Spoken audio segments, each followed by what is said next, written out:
আজ আমি তৈরি করব চিকেন স্টু। এটা খেতে খুবই সুস্বাদু এবং স্বাস্থ্যকর খাবার, আর শীতকালে খুবই ভালো লাগে খেতে। নমস্কার বন্ধুরা, আমি মৌসুমি উইথ মৌসুমি চ্যানেলে সবাইকে স্বাগত। আমি 150 গ্রাম মতো হাড় সমেত মাংস নিয়েছি। এখানে পেঁপে নিয়েছি, এরকম লম্বা লম্বা করে কিছুটা কেটে নিয়েছি। আর একটা ছোট সাইজের আলু, সেটাকেও লম্বা লম্বা করে কেটে নিয়েছি। আর ছোট সাইজের গাজর আর কিছুটা বিনস, সেটাকেও লম্বা লম্বা করে কেটে রেখেছি। ছোট সাইজের একটা পেঁয়াজ, সেটাকে কেটে রেখেছি। আর রসুন আর আদা, যেটাকে লম্বা লম্বা করে কেটে রেখেছি। কড়াই গরম হয়ে গেছে, এতে আমি 3 চামচ মতো সাদা তেল দিলাম।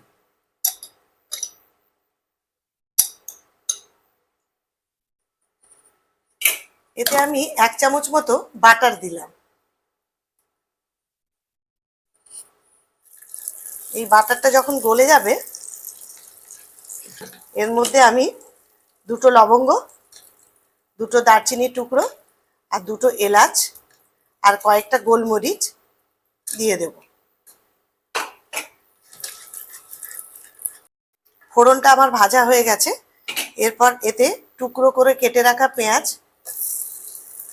আর রসুন আর আদাটা দিয়ে দিলাম।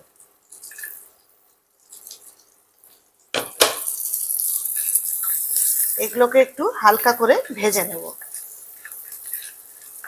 পেঁয়াজগুলো মোটামুটি ভাজা হয়ে গেছে। এরপর এর মধ্যে মাংসগুলো দিয়ে দেব। আমার অল্প মাংস, অনেক দিন ধরেই আমার ছেলে খেতে চেয়েছে, তো আজকে আমি তাই বানালাম। তাই এটা শীতকালে গরম গরম খেতে খুব ভালো লাগে। আমার ছেলে এটা খেতে খুব ভালোবাসে, তাই ছেলের জন্যই এটা আমি বানাচ্ছি।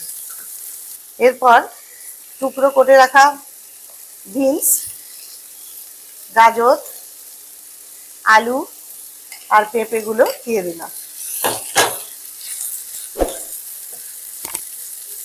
এরপর এগুলোকে একটুখানি আমি ভেজে নেব।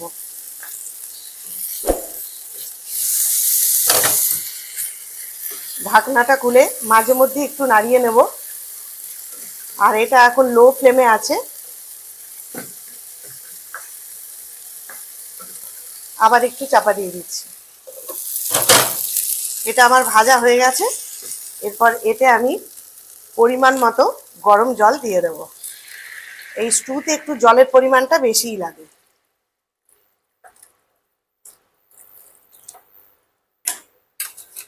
এরপর স্বাদ মতো লবণ দিয়ে দেব।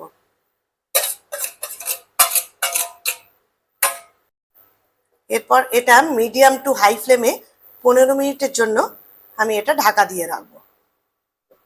আমার 15 মিনিট হয়ে গেছে। আমার মাংস আর সবজিগুলো ভালোভাবে সেদ্ধ হয়ে গেছে। 1 চামচ গোটা গোলমরিচ, যেটাকে আমি ক্যাশ করে রেখেছিলাম, সেটাকেও দিয়ে দিলাম।